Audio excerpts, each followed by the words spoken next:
Miami, Florida, spring 2010.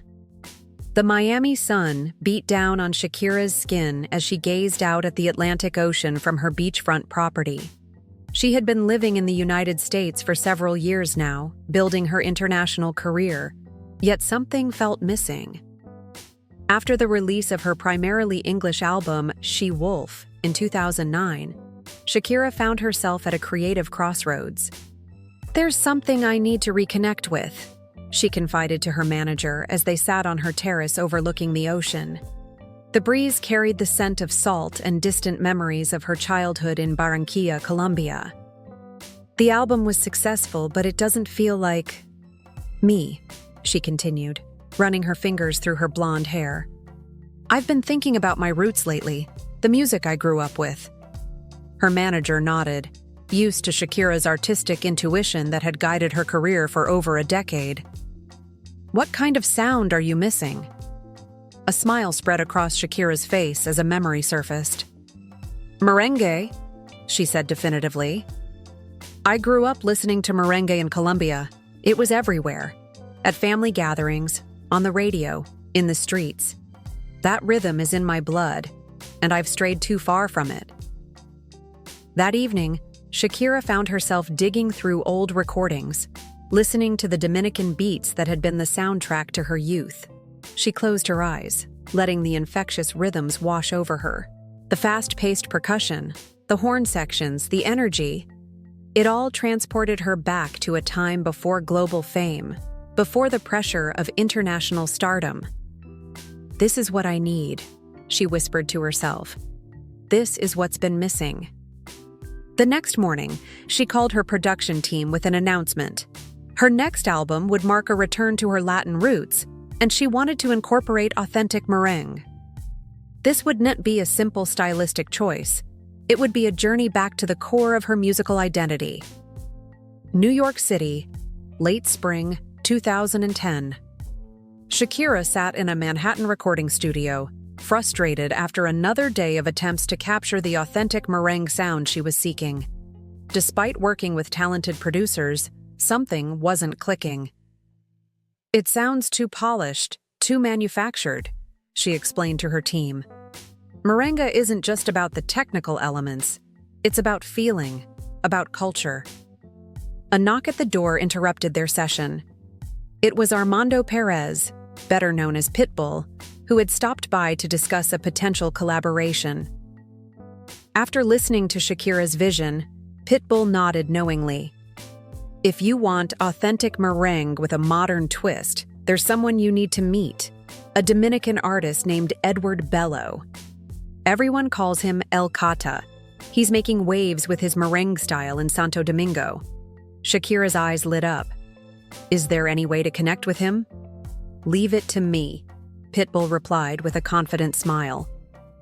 2 weeks later, Shakira found herself in a small, modest recording studio in Santo Domingo, Dominican Republic. The space was nothing like the state-of-the-art facilities she was accustomed to, but it hummed with authentic energy. El Cata greeted her with warm enthusiasm, still somewhat in disbelief that the international superstar was standing in his studio. "If I had known my little studio would be hosting Shakira, I wouldn't have believed it," he said with a laugh. They spent hours talking about music, with El Cata playing some of his original tracks. When he played LOCA con su tigre, Shakira immediately connected with its rhythm and playful energy. "This is exactly what I've been looking for," she exclaimed, already moving to the beat. "There's something so honest and vibrant about this song. It makes you want to dance immediately." As they worked together over the next few days, El Cata showed Shakira the nuances of contemporary merengue. "You have to feel it here," he explained, placing his hand over his heart. "The technical aspects are important, but merengue lives in the emotion, in the spontaneity."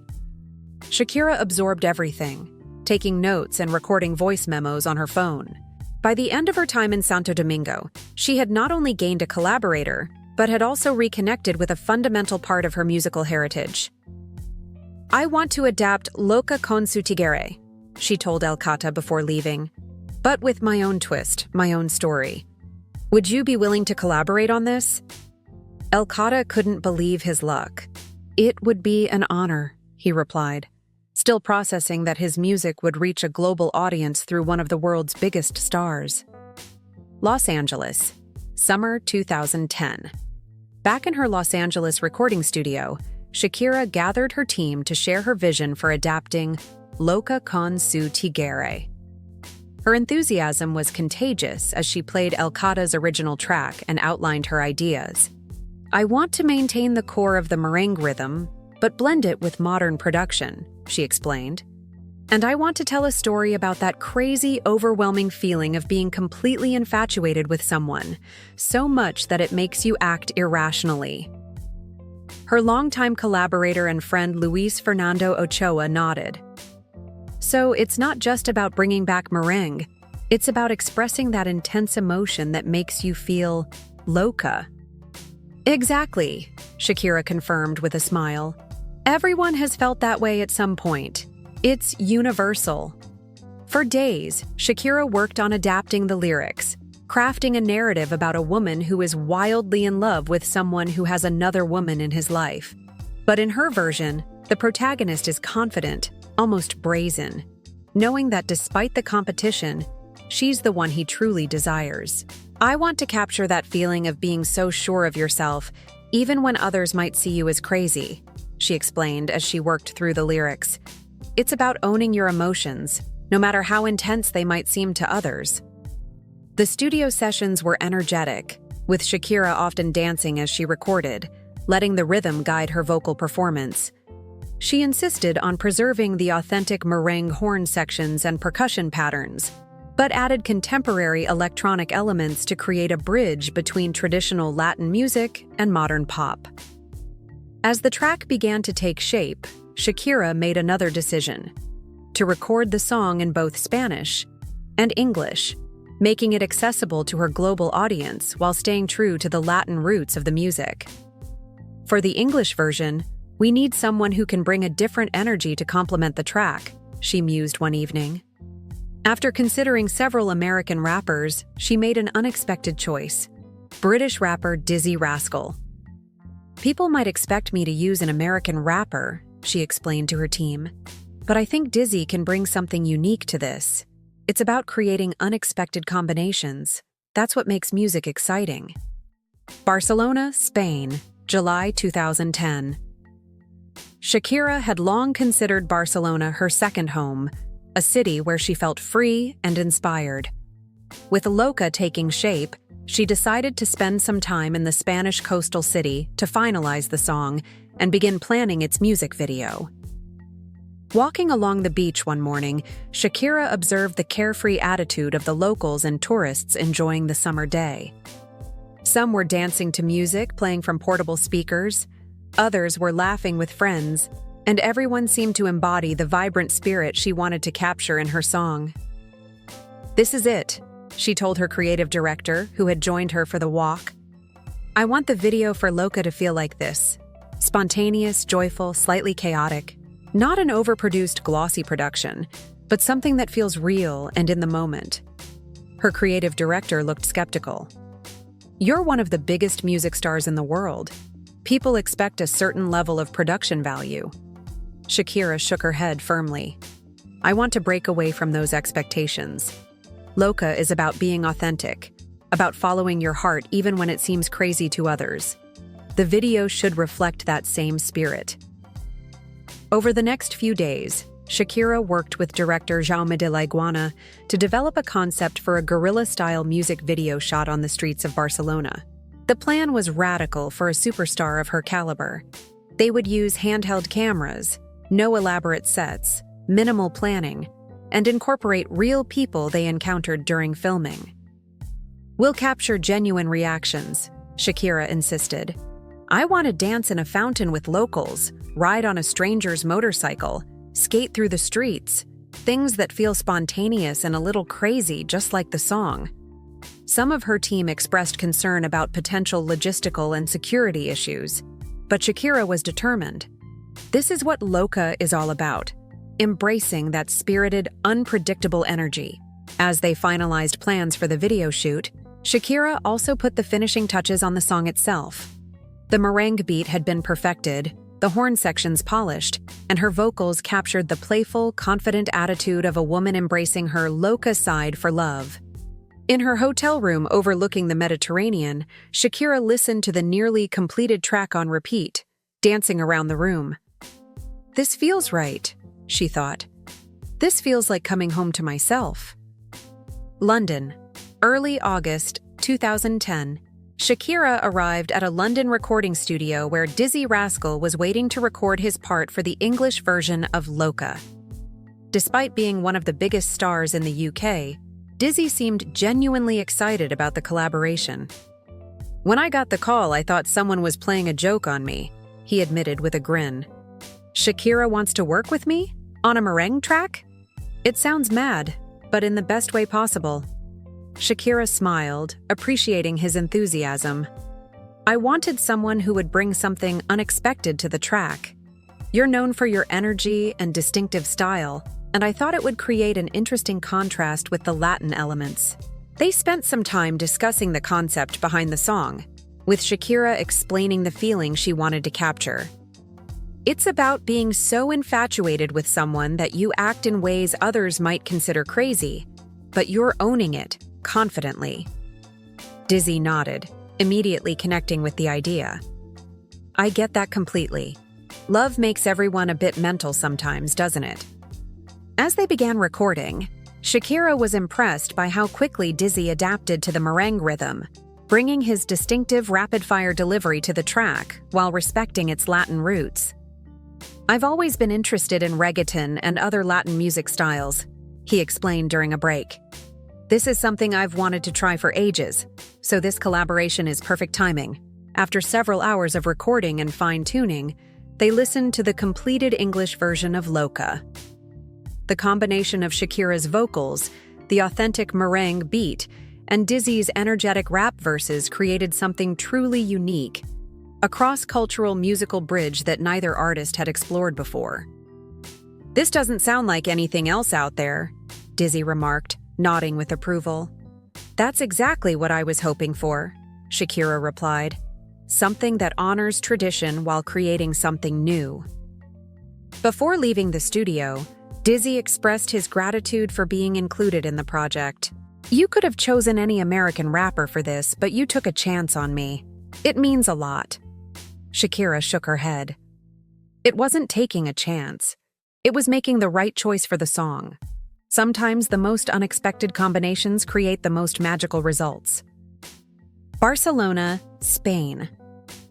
Late August 2010. The morning of the LOCA video shoot arrived with perfect weather, sunny and warm, ideal for filming on the streets of Barcelona. Shakira arrived at the first location wearing simple clothing and roller skates, ready to bring her vision of a spontaneous, joyful video to life. "Remember, we're going for authentic reactions from people," she reminded director Jaume de la Iguana. "If we see an opportunity to create a genuine moment, let's take it." The first scenes involved Shakira skating through the streets of Barcelona, interacting with surprised fans who couldn't believe they were suddenly part of a music video. The energy was electric as word spread through the city that Shakira was filming, drawing crowds of excited onlookers. When they reached a public fountain, Shakira made a spontaneous decision. "I'm going in," she announced, stepping into the fountain and beginning to dance as the crew scrambled to capture the moment. To everyone's surprise, several bystanders joined her, creating an impromptu dance party in the fountain. The joy on Shakira's face was genuine as she danced with locals, the water soaking her clothes. "This is exactly what I wanted," she exclaimed between takes. "This feeling of freedom, of being a little crazy, a little spontaneous. This is what LOCA is all about." Later that day, Shakira spotted a man on a motorcycle stopped at a traffic light. On impulse, she approached him, and, after a brief explanation from a crew member, the surprised man agreed to let her ride on the back of his motorcycle for a scene. "Are you sure this is safe?" one of her team members asked nervously. Shakira laughed. "Probably not entirely, but that's the point. LOCA isn't about playing it safe." As the day progressed, they filmed scenes along the beach, with Shakira dancing in front of the Mediterranean Sea wearing a golden bikini. Dizzy Rascal joined for his scenes, and the two artists fed off each other's energy, creating dynamic performances that captured the infectious spirit of the song. By sunset, the crew had gathered hours of footage, much of it unplanned and spontaneous, exactly as Shakira had envisioned. Despite the unconventional approach, everyone could see that they had captured something special. "I think this might be my favorite video shoot ever," Shakira told her team as they wrapped for the day. "It feels honest, like we're actually living the spirit of the song instead of just performing it." Later, it emerged that Shakira had technically broken some local regulations by dancing in the fountain and riding without a helmet. But these small acts of rebellion only reinforced the authentic, carefree spirit of LOCA that she had been determined to capture. New York City, September 2010. Shakira sat in her hotel suite in New York, nervously awaiting the premiere of LOCA on radio stations worldwide. The song represented more than just a new single. It symbolized her artistic homecoming, a reconnection with the Latin sounds that had shaped her musical identity. "What if people don't connect with it?" she asked her manager. "What if they've grown too used to she-wolf Shakira and don't want this return to my roots?" Her manager smiled reassuringly. "You've always followed your instincts, and they've rarely led you astray.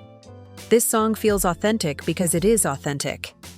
When LOCA hit the airwaves on September 1, 2010, the response was immediate and overwhelming. Radio stations across Latin America, Europe, and the United States embraced the infectious merengue-infused track. Fans who had followed Shakira from her early Spanish-language albums celebrated her return to Latin sounds, while newer fans discovered a different dimension to the artist they thought they knew. Within days, people around the world were dancing to LOCA, sharing videos of themselves attempting to mimic Shakira's moves from the soon-to-be-released music video. The song's blend of traditional merengue with contemporary production proved to be the perfect formula for cross-cultural appeal. When the video was released later that month, it further cemented the song's success. The authentic, spontaneous feeling of the Barcelona footage resonated with viewers who found it refreshingly different from the highly produced music videos typical of major artists. As LOCA climbed charts worldwide, topping rankings in over 30 countries and becoming Shakira's 9th top 40 hit in the United States, she reflected on the journey that had led to its creation. "It all started with that feeling of nostalgia in Miami," she told an interviewer. "I realized I needed to reconnect with the music that shaped me, the rhythms I grew up with. Working with LOCA in that small studio in Santo Domingo brought me back to the essence of why I make music in the first place, to express genuine emotion, to connect with people through shared experiences." The success of LOCA set the tone for her entire Sale El Sol album, which was released in October 2010. Critics praised the album's diversity and Shakira's willingness to explore different facets of her musical identity, from Latin rhythms to rock influences and beyond. For Shakira, however, the greatest satisfaction came from knowing she had followed her artistic instincts back to her roots. LOCA wasn't just a hit song. It was a declaration that she could evolve as an artist while still honoring the cultural foundations that had shaped her. As she prepared for the album's release and the subsequent world tour, Shakira knew that LOCA had marked a pivotal moment in her career, one where she had embraced her authentic self, even when it seemed well a little crazy to others. ¿Te gustó esta historia? Suscríbete al canal, activa la campanita y comparte con tus amigos. Todos los días te espera una nueva historia musical aquí. Déjanos en los comentarios qué artista quieres ver en el próximo video.